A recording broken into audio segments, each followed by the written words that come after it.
اهدنا الصراط المستقيم.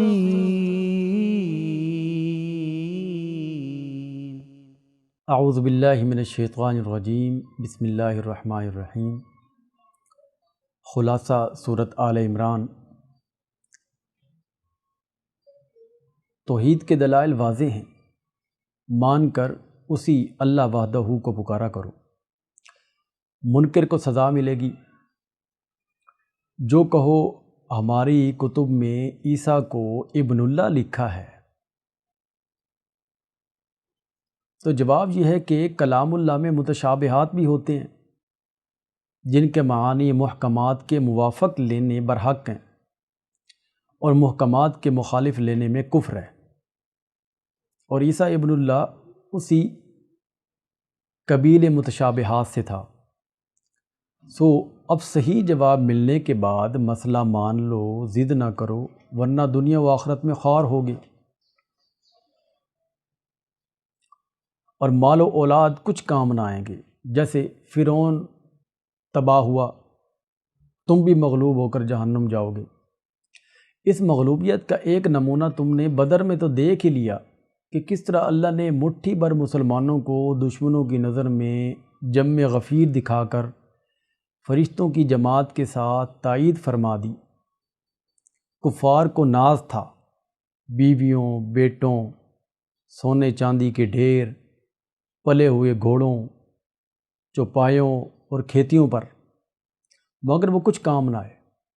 مسلمانوں، تم ان چیزوں کی طرف راغب نہ ہونا، نہ توحید چھوڑنا، کیونکہ یہ چیزیں تو عارضی طور پر دنیا میں برتنے کے لیے ہیں اور بس. اور احسن ٹھکانہ تو اللہ کے ہاں مومنوں کی خاطر تیار کر رکھا ہے. وہ ہے جنت جو شرک سے بچنے والوں اور صرف اللہ سے مانگنے والوں کو ملے گی. اور توحید تو وہ چیز ہے کہ کتب سابقہ میں اللہ تعالیٰ بھی بیان کر چکا ہے کہ پکار کے لائق صرف اللہ ہے، اور ملائکہ بھی جہاد میں انبیاء کی امداد کر کے شہادت دے چکے ہیں. انبیاء، مومنین، اہل علم بھی اس مسئلہ کی تبلیغ کر کے ثابت کر چکے ہیں کہ حاکم انصاف کا وہی اللہ وحدہ ہے. اور سب کتب میں دین تو تھا ہی اسلام، مگر باغی اہل کتاب ضد میں آ کر مخالف ہو گئے. اس قدر بیان کے بعد اگر یہ لوگ اب بھی نہ مانیں تو کہہ دو کہ ہمارا مذہب تو اسلام ہے، تم بھی مان لو، اچھے رہو گے. یہ اختلاف چھوڑ دو، ورنہ تم اللہ کی نگاہ میں لگے ہوئے ہو، سزا پاؤ گے. یہود نے کیا ماننا ہے؟ ان کی تو عادت ہے اللہ کے حکام نہ ماننا، قتل انبیاء اور ہر مبلغ توحید کا قتل، اس لیے سزا پائیں گے. دیکھ لو، جب ان علماء یہود کو کہا جاتا ہے کہ تورات میں اپنا دعویٰ ثبوت کے طور پر دکھاؤ تو پیچھے ہٹ رہتے ہیں. اور حکم عدولی کرنا تو ان کی پرانی عادت ہے. وجہ یہ ہے کہ وہ یہ سمجھے ہوئے ہیں کہ جنت تو ہماری ہے. اچھا، قیامت جو آ رہی ہے سب بدلہ مل جائے گا. جب دلائل سے یہ بات ثابت ہو گئی کہ الہ خاص اللہ ہے، تو اور کوئی مانے یا نہ مانے، تم تو حاجت براری اور مشکلات کے حل کے لیے صرف اللہ تعالیٰ کو پکارتے ہوئے یوں کہا کرو: اے اللہ، ایسے اوصاف والے مالک الملک، متصرف الامور، قدیر مطلق، مختار کل، عالم الغیب، فعال لما یرید، خالق الرزاق، ہماری فلاں حاجت پوری فرما. اور جو نہیں مانتا اس سے بائیکاٹ کر دو، ورنہ نقصان اٹھاؤ گے. اور اگر ان سے بائیکاٹ کرو گے اور صرف اللہ سے محبت رکھو گے اور نبی صلی اللہ علیہ وسلم کی اتباع میں زندگی گزارو گے تو یحببکم اللہ ویغفر لکم ذنوبکم کے مستحق ہو جاؤ گے. بس اللہ اور رسول صلی اللہ علیہ وسلم کی مانتے جاؤ، ورنہ کافر ہو جاؤ گے اور خدا کے مبغوض. اگر کہو کہ کیا عزیر اور عیسیٰ اور مریم وغیرہ علیہم السلام نبی، ولی، اللہ کے برگزیدہ ہستیاں نہیں ہیں؟ اگر ہیں تو ان کو پکارنا کیوں منع ہے؟ تو اس کا جواب یہ ہے کہ واقعی آدم، نوح، آل ابراہیم، آل عمران علیہم السلام دوسری مخلوق سے افضل ہیں۔ اللہ نے ان کو فضائل، کمالات، معجزات اور کرامات سے نوازا ہے۔ یہ لوگ اپنے اپنے دور میں لاسانی ہو گزرے ہیں، مگر ہیں تو مخلوق اور والد و مولود، لیکن سمیع لکل صوت اور علیم لکل شیء تو وہ نہیں۔ یہ صفت مخصوص اللہ کی ہے۔ ان بزرگوں کو سمیع علیم سمجھنا شرک ہے۔ دیکھو عمران کی بیوی کس طرح اللہ کے حضور عاجزی سے دعا مانگ رہی ہے، وہ بھی صرف اللہ کو سمیع علیم کہہ رہی ہیں۔ وہ کس طرح معبود ہو سکتی ہے؟ حضرت زکریا بھی اللہ کے حضور مانگ رہے ہیں اور سمیع الدعا اللہ ہی کو کہہ رہے ہیں، پھر اللہ کے حکموں کے مامور بھی ہیں۔ اور مریم بھی اوامر بجا لا رہی ہیں، مامور من اللہ اور تابع اوامر الہی ہیں، خود عبادت گزار ہیں، وہ معبود کیوں کر ہو سکتی ہیں؟ حضرت عیسیٰ خود مولود ہیں اور کوئی کام بغیر حکم الہی کے نہیں کرتے، پھر وہ معبود کیوں کر ہو سکتے ہیں؟ جبکہ خود اقرار فرما رہے ہیں ان اللہ ربی و ربکم فاعبدوا۔ پھر حضرت عیسیٰ کو خطرہ محسوس ہوا یہود کی طرف سے ایذا رسانی کا، تو اللہ تعالیٰ نے تسلی دی کہ یہ تیرا کچھ نہیں بگاڑ سکتے، تو اب عیسیٰ معبود کیسے بن سکتے ہیں؟ اب اگر یہ کہیں کہ عیسیٰ ابن اللہ نہیں، تو پھر عیسیٰ علیہ السلام کا باپ بتاؤ۔ جب عیسیٰ کا باپ نہیں تو معلوم ہوا کہ آپ اللہ ہی کے بیٹے اور نائب ہیں، تو جواب یہ ہے کہ عیسیٰ کا اگر باپ نہیں تو ماں تو ہے، اور حضرت آدم کا نہ باپ ہے نہ ماں، وہ براہ راست مٹی سے بنا، اور اگر باپ کا نہ ہونا الوہیت کی دلیل ہے تو آدم تو بطری کا اولا الہ ہونا چاہیے تھے، جس کا نہ باپ تھا نہ ماں۔ اتنے سمجھانے کے بعد پھر نہ مانے تو کہو آؤ میدان میں مباہلہ کر لو، نہیں تو مان لو کہ یہ بیان برحق ہے کہ اللہ کے برگزیدہ نبی ولی کوئی بھی پکار کے لائق نہیں، صرف اللہ ہی پکار کے لائق ہے۔ آؤ اسی ایک پر اتفاق کر لیں کہ الہ صرف اللہ ہے، نہ کہ عیسیٰ، نہ مریم، نہ عزیر علیہم السلام وغیرہ، نہیں تو اتنے تو گواہ رہو کہ ہم موحد ہیں۔ او یہود، تم ابراہیم کو یہودی کہتے ہو، او نصارہ تم ابراہیم کو نصرانی کہتے ہو، او مشرکو تم کہتے ہو ہمارا دین ابراہیم کا دین ہے۔ یہ سب غلط ہے۔ ابراہیم یہودی نصرانی کیوں کر ہو سکتے ہیں جبکہ تورات، انجیل حضرت ابراہیم علیہ السلام سے مدتوں بعد اتری تھی۔ ابراہیم نہ یہودی تھے، نہ نصرانی تھے، نہ مشرک تھے، وہ تو پکے موحد اور ایک خدا کی طرف کے ہو کر رہنے والے تھے۔ تم کیا لگتے ہو ابراہیم کے؟ ابراہیم کے ساتھ لگاؤ ان کا تھا جو ابراہیم کے دور میں ان کے پیروکار تھے، اور زمانہ حال میں یہ نبی اور مومن اور اللہ ہی مومنوں کا ناصر و حامی ہے۔ اپنی خباثت سے بعض اہل کتاب تمہیں گمراہ کرنے کی فکر میں ہیں، لیکن نقصان ان کا اپنا ہے۔ بعض اتنے پلید ہیں کہ اپنے بعض کو کہتے ہیں کہ صبح کو مومن بن جاؤ، شام کو منکر، اس طرح مومن شک میں پڑ جائیں گے۔ پھر یہ بھی کہتے ہیں کہ صدق کے دل سے نبی اس کو ماننا جو تمہارا ہم مذہب ہو، یہ نہ سمجھنا کہ کسی کو تمہاری طرح کوئی کتاب ملے گی۔ یہ اس قدر پلید ہیں کہ ایک دینار بھی بطور امانت کے ان کے پاس رکھا ہو کبھی نہ دیں گے، اور کوئی ان میں سے ایسا بھی ہے کہ ڈھیر مال و دولت امانت کے طور پر ہو تو وہ ادا کر دیتا ہے۔ اور کئی علماء یہود اپنی طرف سے لکھ کر اللہ کی طرف منسوب کر دیتے ہیں، اور نصارہ یہ بھی کہہ دیتے ہیں کہ عیسیٰ ہمیں کہہ گئے تھے کہ مجھے پوجنا۔ تو اس کا جواب یہ ہے کہ اللہ کا مقبول بندہ یہ کبھی نہیں کہہ سکتا۔ وہ تو یہی کہتا ہے کہ رب والے بن جاؤ، اور وہ یہ بھی نہیں کہتا کہ فرشتوں اور نبیوں کو متصرف سمجھو، بھلا وہ ہدایت بتا کر کفر کا حکم کیسے دے سکتا ہے؟ تمہارے اعتراضوں کے تسلی بخش جواب مل گئے تو آؤ اس رسول محمد صلی اللہ علیہ وسلم کو مان لو۔ یہ وہی رسول ہے جس کا تم سے وعدہ کیا گیا تھا، عہد لیا گیا تھا، اور عیسیٰ کی عبادت چھوڑ دو۔ یہی اللہ کا دین، یہی دین اسلام ہے۔ کیا اسے چھوڑ کر کوئی اور دین تلاش کرتے ہو؟ حالانکہ ہر شے اللہ کی تابع ہے، اور اس عہد کو توڑتے ہو، اور نبی معبود کے نہیں مانتے، غیر اللہ کو پوجتے ہو۔ ہم تمہاری نہیں مانتے، ہم ان انبیاء کی مانیں گے۔ نجات تو دین اسلام میں منحصر ہے اور باقی سب دین مردود ہیں۔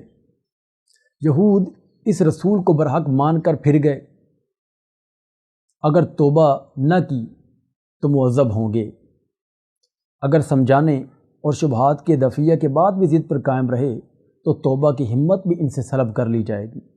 اب بھی باز آ جاؤ، ضد چھوڑ دو، اس رسول کی مان لو، پیری اور ریاست کے ساتھ پیار چھوڑو۔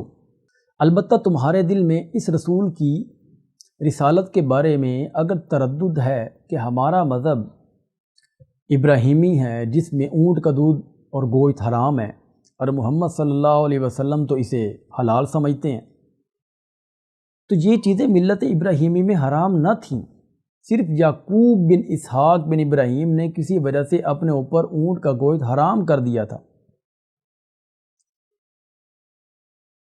تورات اترنے سے 1000 سال پہلے تورات پڑھو، دیکھو کہ اس میں کیا لکھا ہے، کیونکہ اللہ پر جھوٹ اور افطرا باندھتے ہو۔ اللہ تو سچا ہے، آؤ ملت ابراہیمی کی طرف، اسے مان لو۔ اگر یہ کہو کہ ہم اس لیے نہیں مانتے کہ قبلہ ہمارا قدیم ہے تو یہ بات بھی غلط ہے، کیونکہ سب سے پہلے تو بیت اللہ شریف ہی ہے جو مقام ابراہیم کے پاس موجود ہے۔ اب تو اس رسول کی رسالت میں جو تمہیں شبہات تھے وہ دور ہو گئے، اب کیوں نہیں مانتے اور لوگوں کو مسئلہ توحید سے کیوں روکتے ہو؟ مومنو، تم خبردار رہنا، یہود کے شبہات سے گمراہ نہ ہونا، بلکہ مرتے دم تک اپنا مذہب اسلام نہ چھوڑنا اور اللہ کا خوف مرتے دم تک دل میں رکھو اور باہم متفق رہو، دین اسلام پر مضبوط رہو اور ایسے کام نہ کرو جن سے تمہارے مابین تفرقہ پیدا ہو اور ایک دوسرے کو تبلیغ کرنے والا طائفہ تم میں رہے تاکہ تم میں تفرقہ فی الدین نہ ہو۔ یہود کی طرح مختلف فی الدین نہ بنو، امر بالمعروف اور نہی عن المنکر کرتے رہو، کفار سے نہ ڈرو، ہر چیز میری ہے۔ جہاد میں خلق کی جان و مال تلف ہو تو میں مالک کے حکم سے ہے، یعنی اللہ کے حکم سے۔ سوچو گے کہ امر بالمعروف کرنے سے لوگ گالیاں دیں گے تو کیا ہو گیا ہے، لڑ تو نہ سکیں گے؟ اگر قتال پر آمادہ ہو بھی گئے تو دم دبا کر پشت دے کر بھاگ جائیں گے اور ان پر ذلت کی مار ہے۔ اور یہود و نصارہ سب کافر نہیں، بعض عبداللہ بن سلام جیسے نیک بھی ہیں، اور اکثر یہود جو پیسہ لگا رہے ہیں وہ ایسا سمجھو جیسے سخت سردی میں سخت سرد ہوا چل کر کھیتی تباہ کر دے۔ تو کفار محاربین کے ساتھ دوستی نہ رکھو بلکہ جہاد کرو، کیونکہ وہ تمہارے دشمن ہیں، تمہارا فائدہ نہیں چاہتے بلکہ تمہاری خرابی میں کمی نہیں کرتے، تمہیں تکلیف دینے کے خواہش مند رہتے ہیں۔ منہ سے ان کی دشمنی ظاہر ہو پڑی اور اکیلے ہوں تو دشمنی سے انگلیاں کاٹتے ہیں، تمہیں غنیمت ملے تو رنج ہوتا ہے، تمہاری تکلیف پر خوشیاں مناتے ہیں۔ اللہ پر توکل کر کے ان سے جہاد کرو، مدد اللہ دے گا، جیسے بدر میں اللہ نے تمہاری مدد کی تھی۔ بزدل نہ بنو اور نہ ایسے کام کرو جن سے بزدلی پیدا ہو، اسی واسطے سودی لین دین چھوڑ دو بلکہ اللہ کی راہ میں مفت دو، اور جہاد کرنے میں سست نہ بنو، دکھ تکلیف کی وجہ سے غمگین نہ ہو، آخر فتح تمہاری ہوگی۔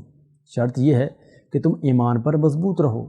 ہاں، کبھی کبھی آزمانے کو اور دیگر کئی حکمتوں کی وجہ سے شکست بھی دیتا ہے کہ جنت بغیر آزمائش کے تو نہیں۔ اور محمد صلی اللہ علیہ وسلم کی موت کی خبر سن کر بزدل ہو گئے ہو، کیا جب وہ نہ ہوئے تو کافر ہو جاؤ گے؟ موت سے کیا ڈرنا، ایک دن موت کا آنا تو لازمی ہے، لہٰذا بزدل نہ بنو، جہاد کرو۔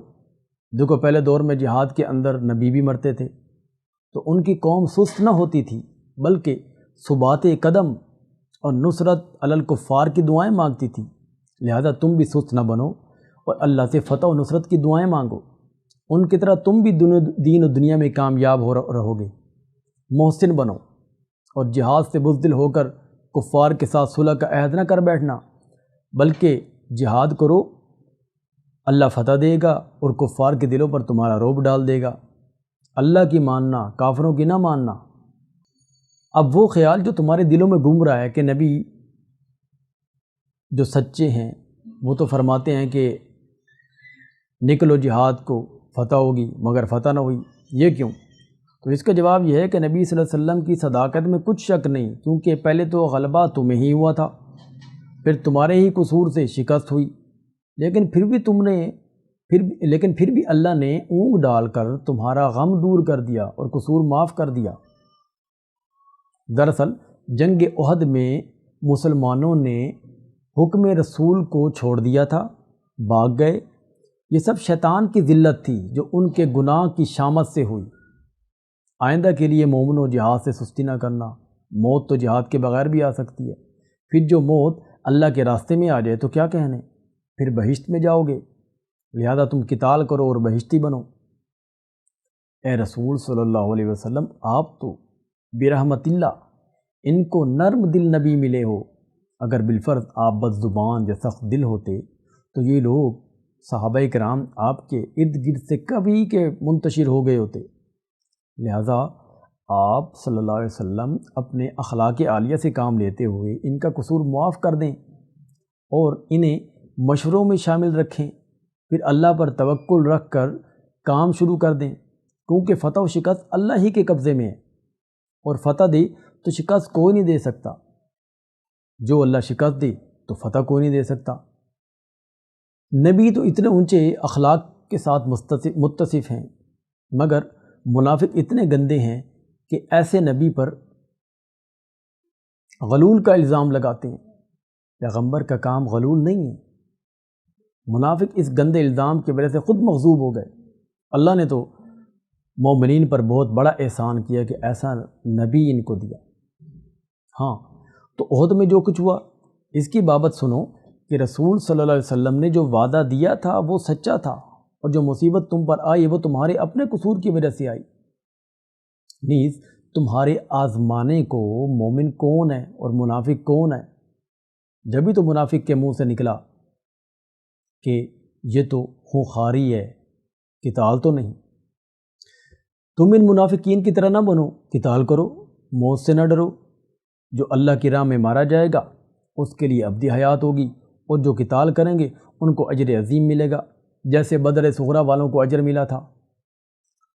اور حکم جہاد جو ہے آزمائش کے لیے ہے، یعنی تمیز بین المؤمن والکافر، اور اللہ ایسا نہیں کرتا کہ تمیز سے پہلے کسی کو غیب دان بنا دے اس بات کا کہ فلاں فلاں منافق ہے، لیکن رسول صلی اللہ علیہ وسلم پر حکم جہاد نازل فرماتا ہے تاکہ امتیاز قائم ہو جائے، اور فی سبیل اللہ خرچ بھی کرنا چاہیے، بخل نہیں کرنا چاہیے، سب کچھ اللہ کا ہے، بخل کرنے سے قیامت کو گلے میں توق پڑے گا۔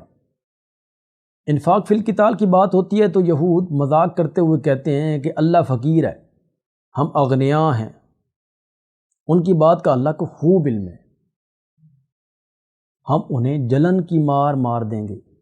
اس وجہ سے بھی اور کئی دیگر کرتوتوں کی وجہ سے بھی یہ صرف تمہاری تکذیب نہیں ہو رہی، آپ سے پہلے بڑے بڑے اولو العزم رسولوں کی تکذیب ہوتی آئی، آپ تسلی رکھیے۔ تو ان یہود و منافقین کی باتوں میں کان نہ دھریں، جہاد و انفاق کریں، موت سے نہ ڈریں، جنت ملے گی، موت تو آنی ہی ہے۔ مصائب پر صبر کرنا بڑی نیک بختی ہے۔ یہود کو بھی ان مسائل کا علم ہے، ان سے عہد کیا گیا تھا کہ حق بات کو نہ چھپائیں گے، اب وہی ہیں جو حق نہیں بتاتے، اور خواہش ان کی یہ ہوتی ہے کہ لوگ ہماری تعریفیں کریں، تو ان کو اللہ کی مار پڑے گی۔